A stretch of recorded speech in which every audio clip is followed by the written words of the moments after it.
All right, part two. This one we're talking about just the wiring. And if you missed part one, go back. I'll link to it in the upper right cards right now. Part one of this video covered the hardware installation. This one's going to cover the wiring. Wiring is very simple. The instructions are very clear. I did add a couple little things in there to just make my install a little better in my mind. If you want to follow along, I made it really easy for you. Down in the description of the video, there's a table of contents. So as I specify each part, if you click on the time next to it, it'll take you right to it. So no more scrolling through to try and find where I'm at. You just click on the part and it takes you right there. But anyway, grab some popcorn, sit back, relax, and enjoy part two of the NoWeeds install. We are in the back seat. There are 6-star 6-star headed bolts for the holding the seats in place. I recommend you remove the seats because right where they want you to drill, I can feel some wires. Originally I wasn't going to remove them, but now I'm going to. Those 6-star bolts, I am able to loosen them with a 10mm.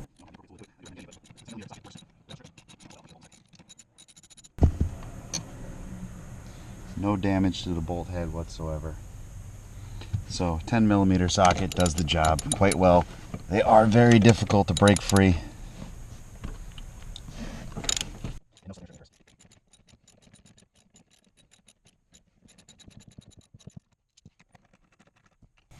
Two.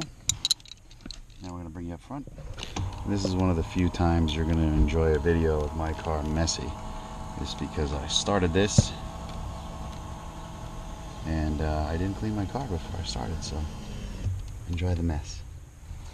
Yeah. Oh, and when you're putting your seat back, don't put it back in the socket because you can't get at anything you need.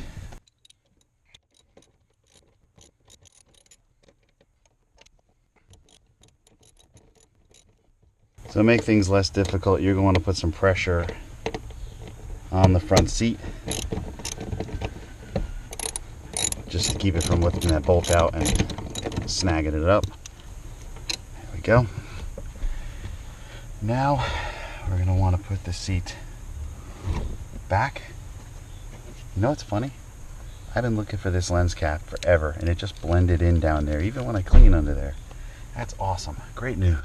Underneath the seat we have 2 harnesses that need to be disconnected. One.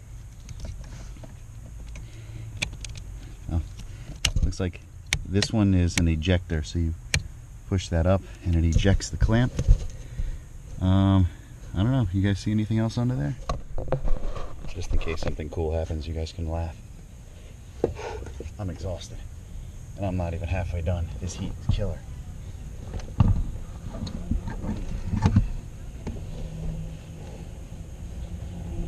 And the headrest stuck on something here. Looks good.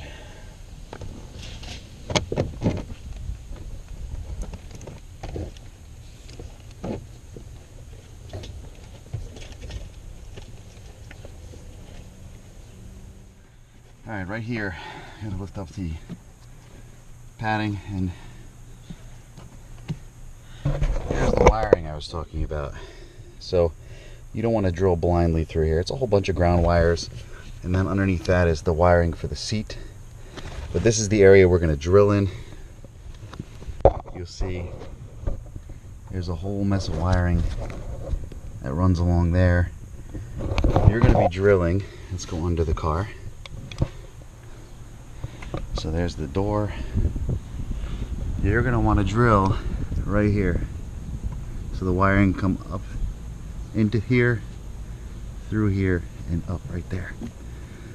I'm going to drill from the bottom just so I don't nail any of this stuff. And hopefully I'll just make sure we don't hit anything underneath. Something very quick to note, you'll see the groove right there in the floorboard, right in front of that ground lug. You come underneath the car, that groove is visible right here. So that gives you an area or a location for measurement on where you want to drill. So at the end of the subframe here, I've already checked using this as a guide inside that I will be free of air stuff here. I'm going to go ahead and do a punch just to make a little divot there. Have this set to be very short so it only kind of cuts through.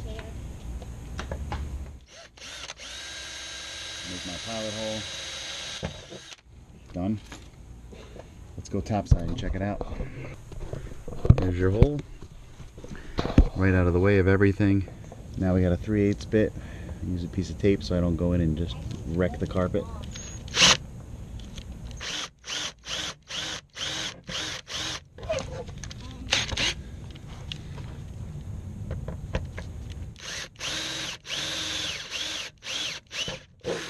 And that tape didn't really help at all. There we go. Make sure that's nice and clean. We'll go and do the grommet and go up topside and pull it in.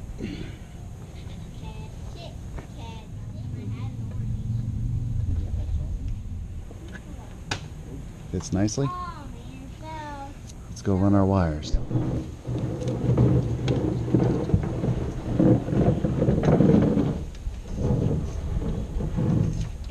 Go in here, fish it through.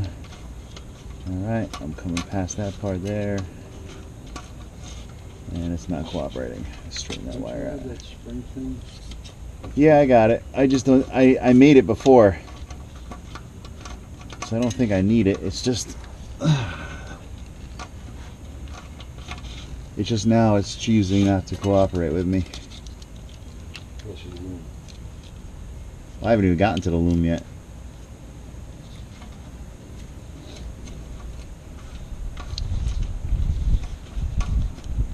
There we go.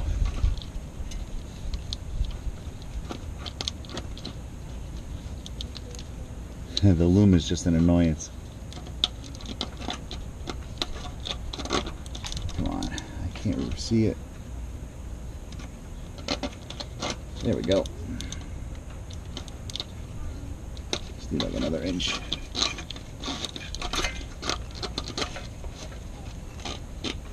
Alright, go with the skinny wires first.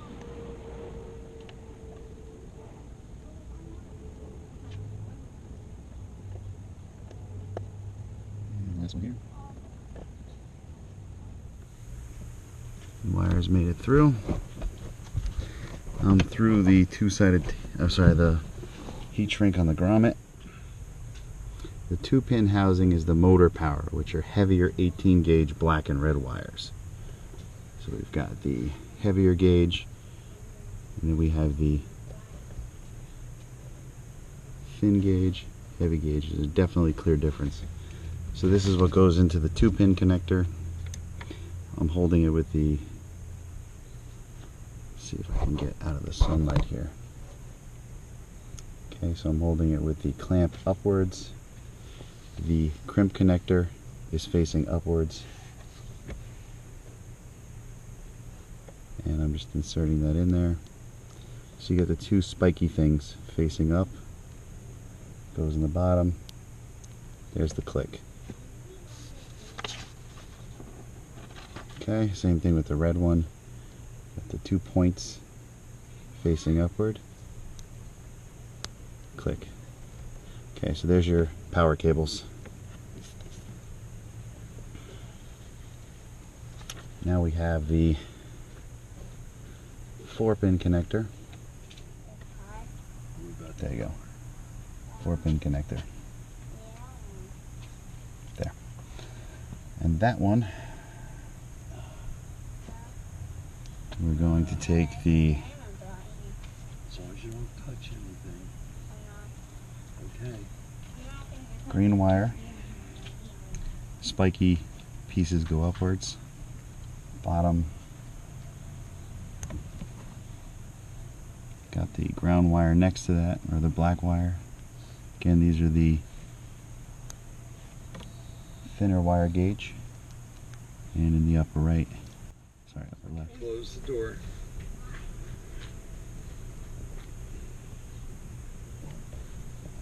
Everywhere I'm working there's sun. It's annoying. Alright, so this connects to car power using one of my least favorite connection options, which is a crimp connector I am going to follow their instructions and do this the normal way that everybody else would be doing it. But if you guys want to hardwire it in, I've got another video online that explains how to hardwire into your center console. I'm setting a voltmeter right now. So down in here, and you notice took a break to vacuum out my car. Down here we have a ground lug, which I will show you in a second. And they're recommending you tap to the orange and red. Yes, we're getting 12 volts with the car off. So you're going to be tapping the orange wire with the red stripe. It is one of the thickest wires in this yellow harness here. Okay, we're going to put a crimp tap on there. I'll get that set up in 1 second. And then for the ground wire, you're going to be tapping one of the many ground wires that's down here, and I'll show you that in 1 second. So we're going to crimp tap this wire right here. For those of you who don't know how to use these, you wrap the blade. Getting too much light bleed through there. You wrap the blade around the wire, and that blade cuts through the insulation, leaving you connected. So you want to adjust your pliers so there's an open gap so you have a nice flat surface.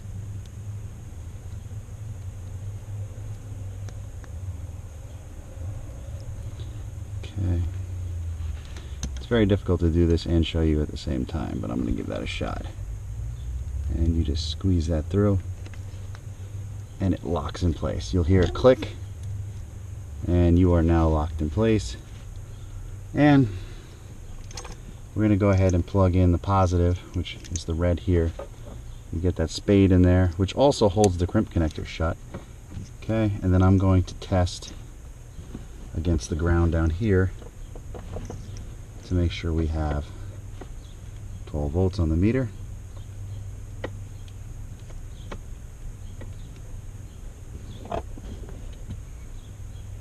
Volts on the meter. All right, so we are good with the power wire, and the ground wire is going to take a little bit of finesse to get you guys in there. We're going to use the same technique. You see that ground lug down there, all those wires. I'm going to pick a thick wire and I'm going to crimp to that. Yep, one of the black wires coming off the ground bolt, so I picked this nice thick one right there, using the same technique. It's just going to be a little bit more difficult because of the spacing here, so I'm going to move you guys out of the way.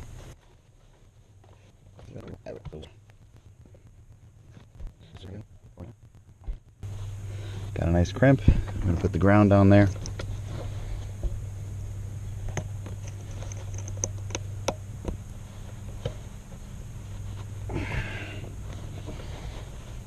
You're going to want to make sure it's firmly seated in there. Alright, so the sun is proving to make life a little difficult for this shot, but up here underneath the pocket, I've kind of just slid this in here.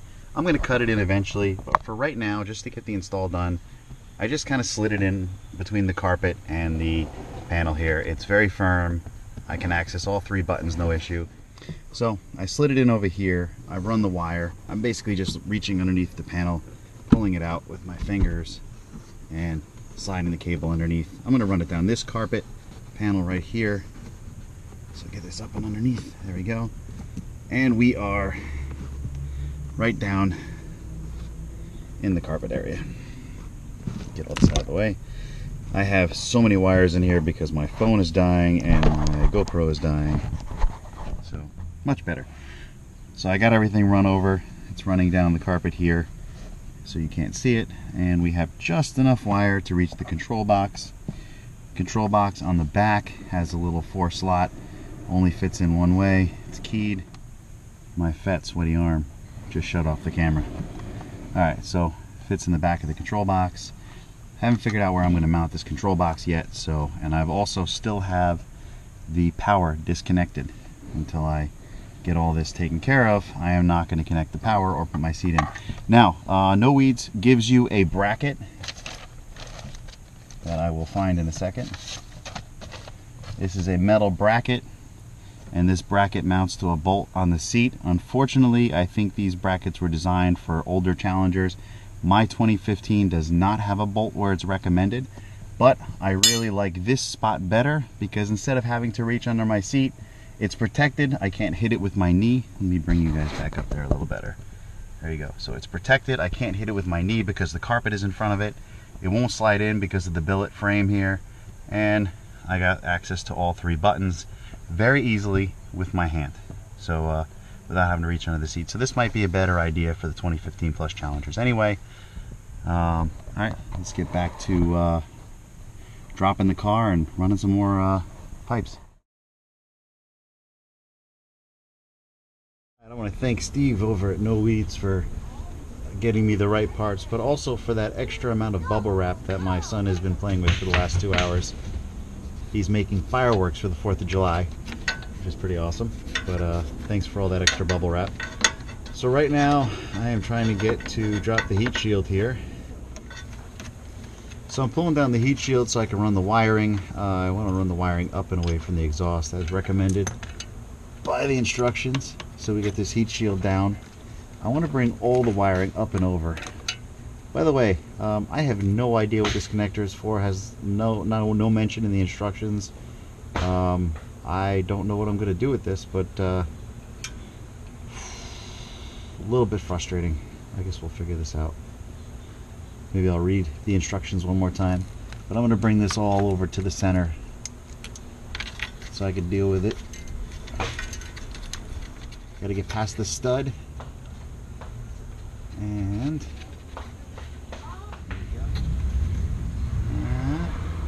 we're going to pause for a second. I need something to protect these wires. I'll be back.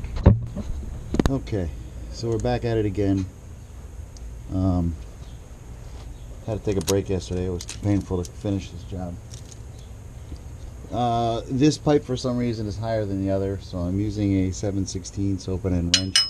You break it free, you break that the heat shroud bolt free, then you can take it down with your fingers. You want to remove it completely. This way you can pull down this heat shield and run the wiring behind it. I did wind up getting a bunch of wire loom from Harbor Freight. Couple bucks, and this is the 1/4 inch wire loom, much thinner than the 1/2 inch that takes on the whole thing. And as soon as I find the end of it, we'll get this in there. I'm going to surround the entire piece just because I can. I got enough of it. I'm going to coat this with wire loom all the way up to the seam or to the motor housing, just to give it a little added protection.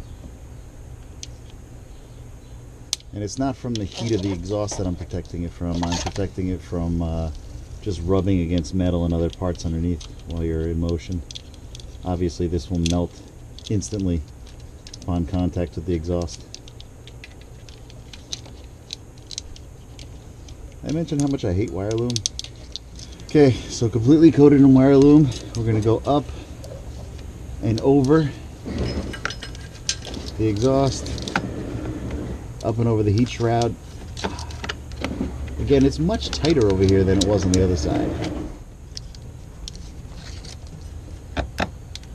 Okay, get that heat shroud back up there. Now I feel more confident that the wiring is going to be protected. Get it finger tight, and then you can finish it off with the wrench.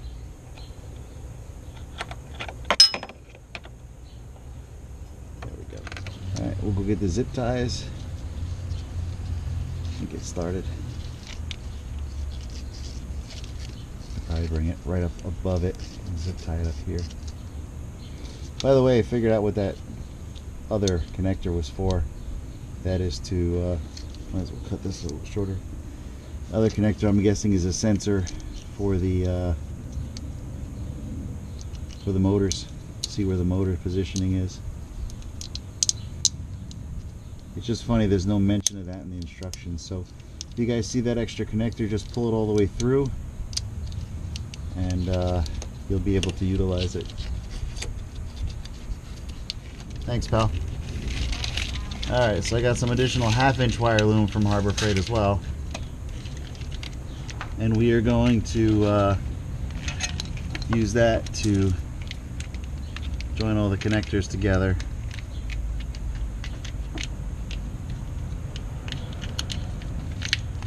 Actually, I wonder if I can get this in the 1/4-inch.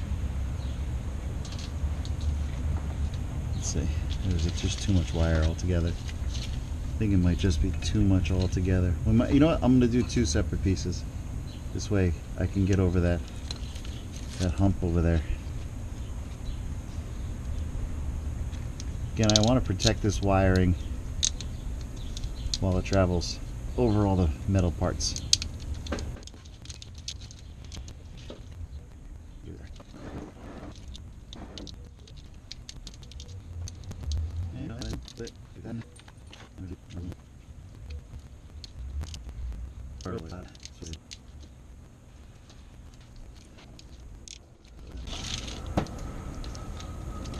Alright, so for an extra $5 worth of wire loom, and I got 2 different sizes, you'll be in good shape.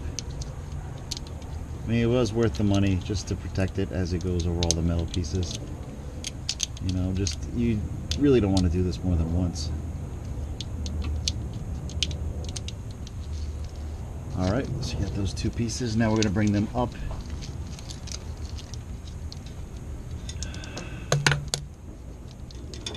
Up and over.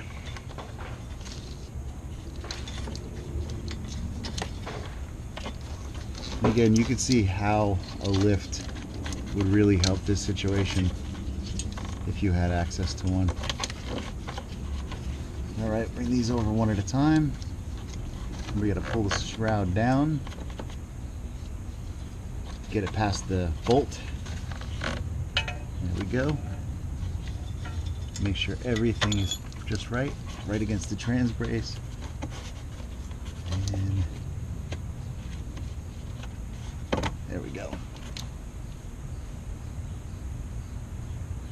Where'd I put the bolt? It fell off.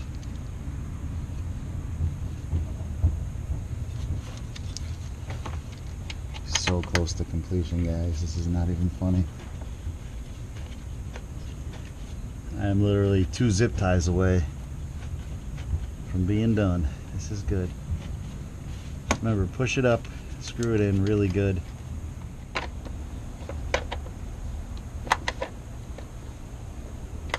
Okay. Got all this stuff safely above the shroud. Now all that's left is to connect and be done with it.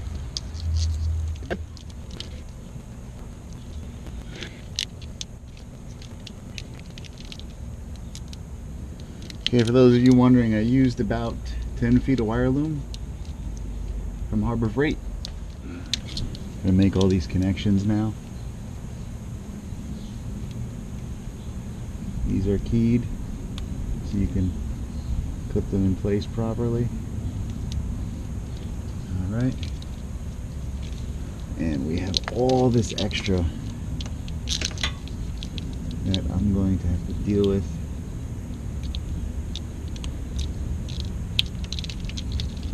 Alright, so the zip ties provided with the kit are a major failure, but I got these nice racing zip ties here. The red and yellow will definitely add at least 5 horsepower per zip tie, so this definitely makes it a little bit more worthwhile. Look at that at each. Thanks for the water, buddy. Can you open my water? Can you hold on a sec? Okay. And if we have to use 2 zip ties per area, and that's like 10 horsepower right here.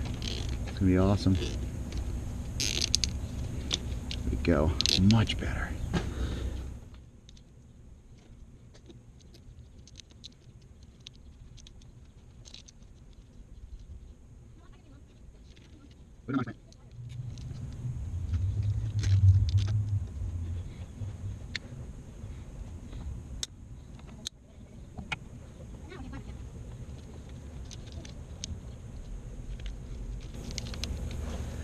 Okay, so we don't have a lot of tension on this wire.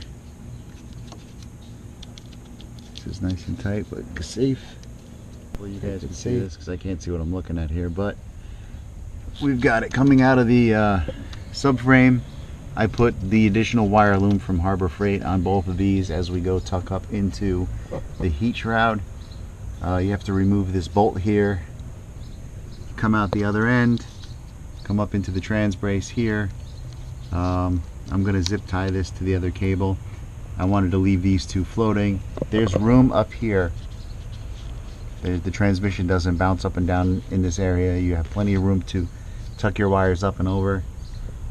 Come over to here, down, same concept, up underneath the heat shield and over to the second motor.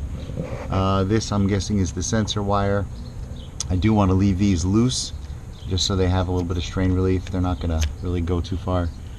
One recommendation, don't use the included zip ties. I was able to pop them free with my fingers, so we added a set of racing zip ties so we get 5, 10, 15, 20 more horsepower out of this at least. Yeah, so that's it for the underside. I'm gonna, once again, I'm just gonna zip tie this together here, and then we'll be good to go. Just wanted to add a note for my OCD friends here. I did change this one out to a yellow one just so they kind of match.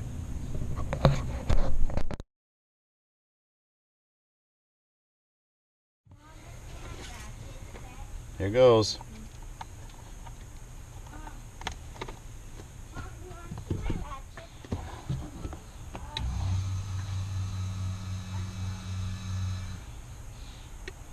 Did you hear that?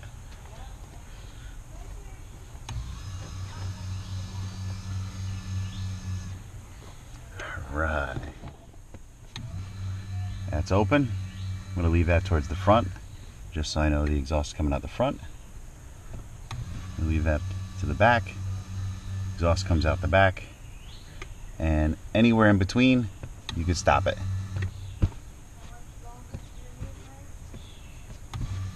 Why, what's up?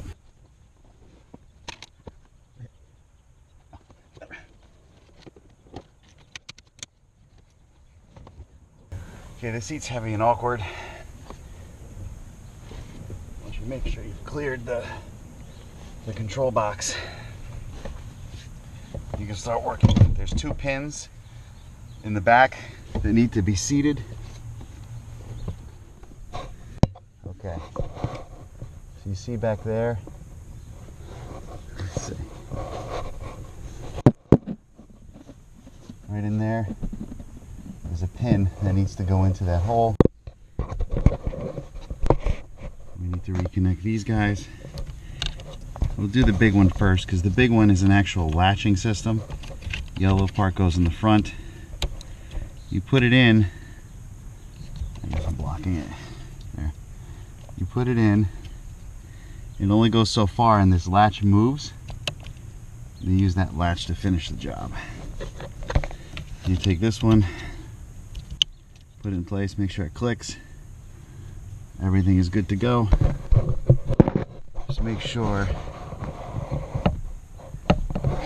I put the NoWeeds out of the way. I don't like where it's at. It's kind of, there we go.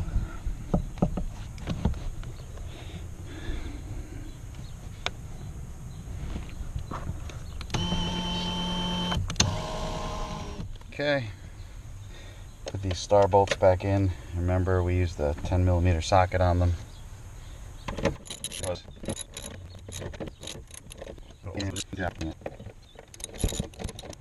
Slide this forward while watching, making sure nothing comes into contact with the NoWeeds control box.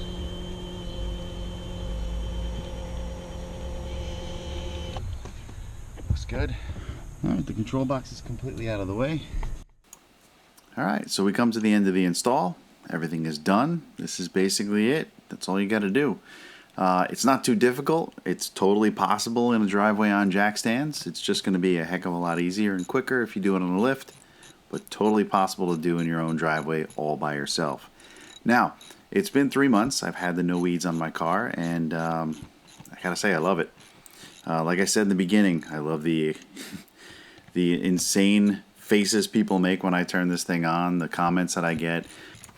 The NoWeeds really shines when you want to make a grand entrance too. Every time I roll into a car show, I make sure I have everything wide open.